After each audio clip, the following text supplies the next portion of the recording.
Nós estamos recebendo aqui no estúdio do Jornal do Piauí o deputado Fábio Novo, do Partido dos Trabalhadores, que vai conversar conosco a respeito desses novos rumos, nem novos rumos, dessa definição feita pelo governador no final de semana e já comunicada às lideranças políticas. Deputado Fábio, boa tarde, seja bem-vindo ao Jornal do Piauí. Boa tarde, é um prazer estar aqui com vocês. Deputado, o Partido dos Trabalhadores abre mão da indicação de um candidato ao Senado, mas ganha na avaliação do senhor na participação da chapa majoritária? Bom, é um raciocínio muito parecido com o do deputado Lima. Eu acho que precisa compreender que o governador Rafael Fonteles é de todos os partidos, não é? Restando aí 3 vagas para serem disputadas. E hoje nós temos um tripé de sustentação desse projeto, que é o PT, o PSD e o MDB. É normal que cada um desses partidos tem o direito, na chapa majoritária que vai ser formada no próximo ano, de fazer uma indicação. Então, vai muito nesse sentido. Deputado, também existe um entendimento de que o PT busca ter esse protagonismo na chapa, não somente pelo meio da majoritária, mas pela proporcional também. Então, estima-se até que haja um aumento, tanto na Assembleia como na Câmara, do número de deputados eleitos. Essa meta, ela já foi estipulada um número? Ela tem uma tendência a aumentar essas vagas? Olha, nós temos primeiro que esperar a votação que está prevista para hoje. Hoje é um dia D, inclusive, não só para o estado do Piauí, como outros estados. O Senado precisa votar até o dia 27 de junho se vai aumentar as vagas de deputados na Câmara para que o Piauí não perca 2 vagas. Então, hoje nós estamos na iminência de perder 2 vagas de deputado federal. Isso é um prejuízo muito grande para o nosso estado. E 6 de estadual. E 6 de estadual por consequência, né? Porque cada deputado federal representa 3 estaduais.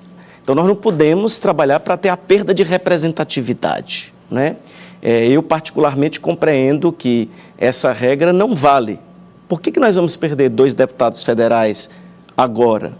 Então, eu compreendo que é até um direito adquirido, que é o que está se discutindo. Por que é um direito adquirido? Porque já haviam essas vagas, elas já existem, né? Então, o que está se trabalhando no Congresso Nacional é o aumento para manter não só o Piauí, mas outros estados que perderiam vagas. Perder 2 deputados federais é perder representatividade, é o estado perder aí em 4 anos algo em torno de 2 bilhões de reais de indicação de recursos que viriam para o estado do Piauí. Então, essa é a discussão que está sendo feita e que a Câmara já aprovou, falta o Senado ratificar ou não essa decisão do aumento do número de vagas para que aqueles estados menores. E vão perder principalmente estados que precisam dessa representação, como o Piauí, como a Paraíba, que precisam dessa representação, porque esta representação nos permite trazer mais recursos para a aplicação de investimentos no nosso estado em todas as áreas. Eu digo isso porque hoje, se o Senado votar e aprovar o aumento para que nós não percamos nenhuma vaga, é um cenário.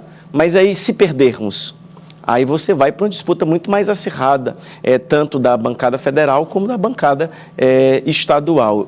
O dia de hoje, portanto, ele é um dia muito decisivo para as estratégias políticas que vão ser montadas para as eleições do próximo ano. Deputado, o senhor acompanhou, claro, já era deputado, acompanhou atentamente. Se for essa a composição, se for essa consolidada a composição, não vai ser um caso único na história recentíssima da política estadual. Foi assim em 2018, quando o governador o Wellington Dias foi reeleito com uma petista de vice, Regina Souza, com 2 aliados importantes ali formando a chapa de senador. Esse fato, que foi em 2018, pode interferir positivamente para essa composição muito parecida para 2026? Olha, esse fato de 2018 nos permitiu trazer a candidatura do então desconhecido Rafael Fonteles, que era um secretário, que hoje se mostra como um grande governador. Então, sim, foi muito decisivo e decisivo de forma positiva para o nosso estado, porque terminou revelando um técnico que hoje faz um grande governo. Eu estou vindo de uma viagem, Erivaldo, do extremo sul do Piauí. E eu fiz toda de carro, não é de avião. Eu sempre gosto de viajar de carro, até para fiscalizar, para saber como estão as nossas estradas, não é? E veja, você tem estrada boa de Teresina a Morro Cabeça no Tempo. De Morro Cabeça no Tempo eu saí, passei por Parnaguá, passei por Avelino Lopes, passei por Júlio Borges, fui conferindo tudo isso, né? E todas aquelas estradas do extremo sul estão muito boas.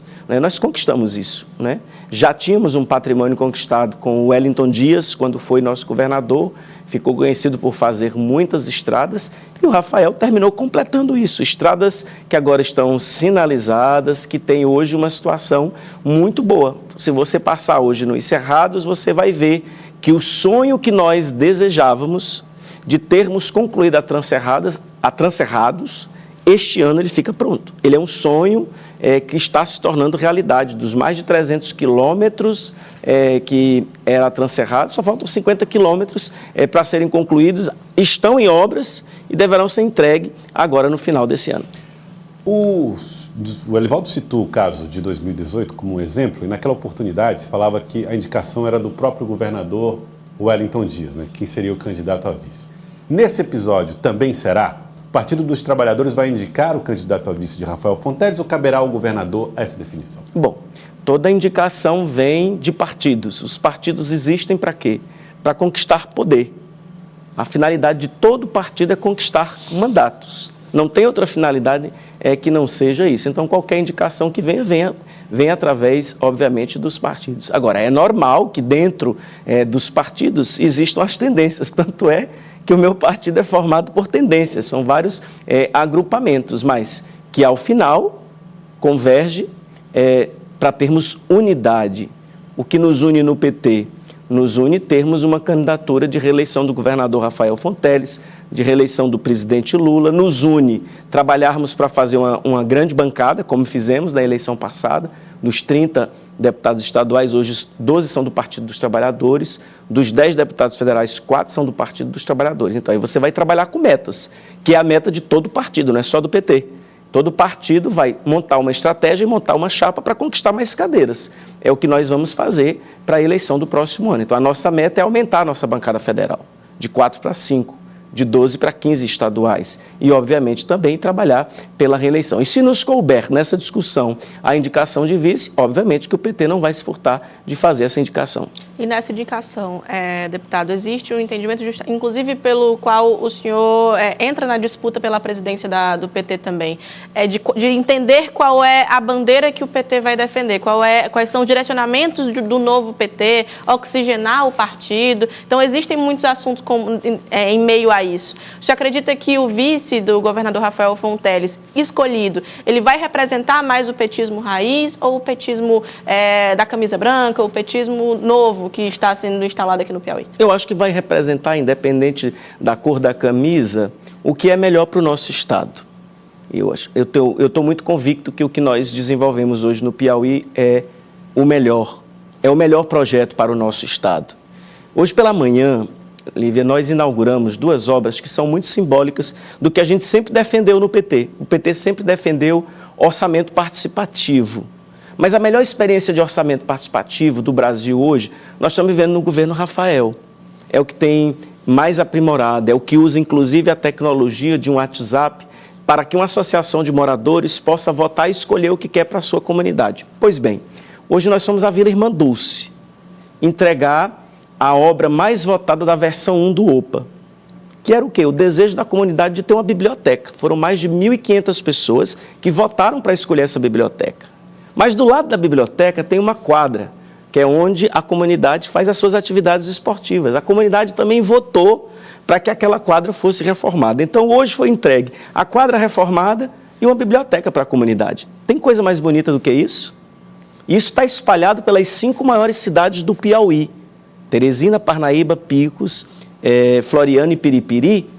As pessoas estão se organizando em associações de moradores, em conselhos comunitários. Quer dizer, você não vota nesse governo só para escolher o governador, para escolher os deputados estaduais. Você está votando também para fazer obras.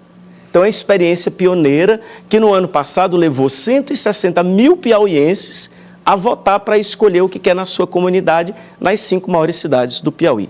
Eu participei disso hoje, pela manhã. É desse projeto de Estado que nós estamos fazendo e que está sendo construído. É de um projeto também que faz com que tenha uma meta de chegar ao final dessa gestão com todas as nossas escolas de tempo integral da rede do ensino médio que pertence ao Estado do Piauí. E por aí vai. Tem muita coisa para ser feita? Tem muita coisa para ser feita. E às vezes eu topo com algumas pessoas que dizem assim, mas já chega do PT, o PT em 20 anos já governou. Mas o que nós fizemos em 20 anos, quem teve antes da gente teve a oportunidade de fazer e não fez. Eu estou falando de um partido que pensa de forma ousada, que tem propostas como, e eu falava isso na minha campanha para a Prefeitura de Teresina, muita gente achava que era impossível fazer. E hoje eu digo, é possível fazer a tarifa zero. Já tem no metrô de Teresina. Agora, é preciso ter ousadia e coragem e trabalhar de forma planejada para fazer acontecer esses projetos. Então, hoje já tem tarifa zero no metrô de Teresina. O metrô de Teresina está sendo ampliado, está chegando no Todos os Santos. Seus trilhos estão sendo todos trocados, está ficando novo, as estações estão ficando novas. E, ao final desse ano, nós teremos um metrô que vai gastar menos tempo para fazer uma viagem e com tarifa zero. É a primeira capital do Brasil que vai ter a tarifa zero. Sabe por quê? Porque tarifa zero é mais gente circulando. É um investimento que você faz enquanto Estado, enquanto governo, mas que devolve para a comunidade a oportunidade do ir e vir. Essa é uma discussão que cresce em todo o país, que cresce no mundo, e mais de 100 cidades do Brasil hoje já adotaram a questão da tarifa zero, sendo Teresina a primeira capital, no caso do metrô, que já funciona. Deputado, então, eu acredito muito nesse projeto. Deputado, o senhor está quase que na reta final de uma campanha interna do PT em busca de voltar ao comando estadual do partido. O senhor falou agora há pouco que todo partido busca o poder. E eu percebo no PT as tendências se movimentando também em torno dessa estratégia para 2026. Se for eleito, como é que o senhor pretende tratar essa questão especificamente do partido? Bom, fazer o que nós apresentamos na nossa proposta. Um partido que vai ter as suas regionais, divididas em 17 regiões, com a presença em cada uma dessas regiões. Nós precisamos nos reeducarmos. Quando eu digo nos reeducarmos o PT, é porque nós somos muito bons de mobilização. Chama para uma mobilização na rua, a gente vai. Chama para uma reunião, a gente vai. Só que as ruas mudaram.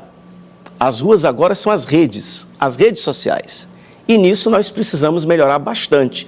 Quem avançou nisso foi a direita e a extrema-direita, onde nós perdemos essa guerra da comunicação. Porque, infelizmente, no mundo digital não existe verdade. O que existe são guerras de narrativas. E nós perdemos nas guerras de narrativas porque ainda não nos educamos para esse mundo digital. Então, a grande tarefa do PT é fazer com que nós possamos nos reeducar para o mundo digital. Fazer com que as nossas ações de governo possam chegar lá na ponta, para cada vereador, para cada vereadora, para cada prefeito, para cada vice-prefeito e vice-prefeita do partido. Então, esse é um grande desafio. E eu estou disposto a ajudar, sempre que o partido me chamou para missões, estou aqui para colaborar. Então, esse é o nosso desejo de fazer com que o partido se modernize nesse sentido, principalmente da comunicação. Deputado, e o governo Lula? Dificuldade no ajuste das contas, dificuldade na relação com o Congresso, 1 ano e meio para o fim do mandato, uma necessidade de fortalecer o nome para a reeleição e pesquisas apontando um desgaste na aprovação do governo. Com que preocupação o senhor enxerga esse cenário em nível nacional? Bom, primeiro o Lula faz um grande governo, Joelson. É preciso que a gente discuta. E aí nós estamos perdendo, por exemplo, uma guerra. Você está discutindo IOF. Quem paga IOF? São os mais ricos. Esse Congresso não está discutindo a isenção do imposto de renda que chega na ponta para quem é da classe média. Está lá parado no Congresso Nacional um projeto que vai discutir a isenção do imposto de renda quem ganha até R$7 mil. E não é justo que uma pessoa pague 27,5% de imposto de renda quem ganha até R$7 mil. Então eu vejo aprovar um documento de urgência para discutir o IOF, que atende o mercado financeiro, que é apenas especulativo. E não se aprova urgência para trabalhar a questão do imposto de renda. Isso é um absurdo. Então nós temos um Congresso extremamente conservador, né, que não está pensando na pauta que realmente atinge a população. IOF, eu vejo gente falando que nem sabe nem o que é IOF. Nós temos que discutir o imposto de renda, o desconto do imposto de renda para famílias que ganham de 5 a 7 mil reais. Isso faz uma diferença muito grande no seu orçamento. Então precisa fazer essa discussão. Quando eu digo para você que a gente perde nas guerras de narrativas, é que tem um deputado federal que lança um vídeo falando da taxação do PIX, que nunca existiu, e derruba a popularidade do presidente. A nossa capacidade de reação é pequena. Olha o mundo hoje como é que está. Em guerra, como é que vai a nossa economia? Pega o dólar hoje, cara. Abaixo de 5,50 o dólar, né? Aí, com isso, você permite começar a baixar o preço de combustível. Já começou a chegar na bomba, porque já tem combustível de 5,50 no posto, o litro. O país, nesses 2 anos, todo mundo apostava que não ia crescer. Cresceu mais de 3% no primeiro ano. Cresceu no segundo ano. Salário mínimo aumentou acima da inflação. O poder de compra aumentou. Os preços aumentaram, é verdade. Mas aumentou muito mais nos Estados Unidos, que é governado pela extrema-direita. Está um horror nos Estados Unidos, na Europa também, do mesmo jeito. É preciso ter capacidade de interpretar o que está acontecendo no mundo. Efeitos climáticos faz a gente produzir menos, o que faz encarecer os produtos que nós temos. Então tem toda essa conjuntura. E no meio dessa turbulência inteira, o Brasil cresceu. Então o Lula faz um grande governo. E por que a aprovação não aparece? Então veja só, aí eu quero só lembrar aqui um fato que nós precisamos compreender. Lula assume o país quebrado. É bom lembrar que nós tínhamos aí débitos de mais da ordem de 350 bilhões de reais, com a seguinte cena. Qual era a cena? As pessoas disputando na fila um pedaço de osso para comer. Pega os dados dos últimos 2 anos para cá, por exemplo, o Piauí. Nós reduzimos a extrema pobreza, que era de 8%, para 4%. Isso é muita coisa. Então, com Lula, a gente chegou a tirar o Piauí e o Brasil do mapa da fome. Voltou com a extrema-direita. É bom que se diga. Que cortou dinheiro da educação, cortou dinheiro da cultura, cortou dinheiro de investimentos. Nós retomamos as grandes obras paradas no nosso estado. Aqui em Teresina terminamos maternidade, terminamos conclusão e duplicação de Teresina para Demerval Lobão, vai começar agora a duplicação de Teresina para Alto, são muitos investimentos. Minha Casa Minha Vida, a área da construção civil nunca mais tinha sido feito, Teresina está ganhando agora 2.000 novas habitações. Então tem uma gama de investimentos sendo feita. Agora, cabe a nós mostrarmos isso.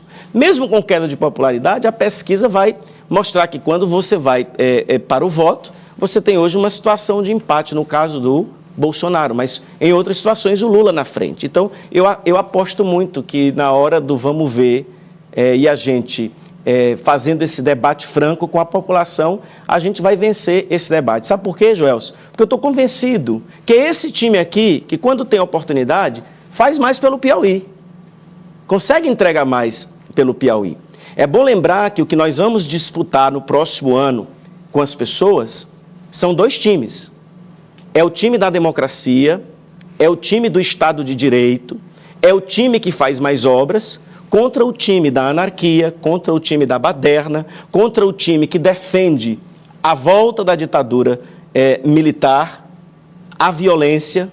É isso. Nós vamos disputar com essas pessoas. E não temos que ter medo de dizer quais são os 2 lados. Porque na última eleição em Teresina, esse time que é fascista, inclusive, escondeu e fazia questão de esconder quem eram as pessoas que estavam defendendo e apoiando, e apareceram depois do resultado da eleição. Olha, eu quero agradecer a presença do senhor, deputado. Eu que agradeço pela oportunidade. Obrigado pela participação com a gente aqui no Jornal do Piauí. Deputado Fábio Novo, deputado do Partido dos Trabalhadores, deputado estadual Fábio Novo.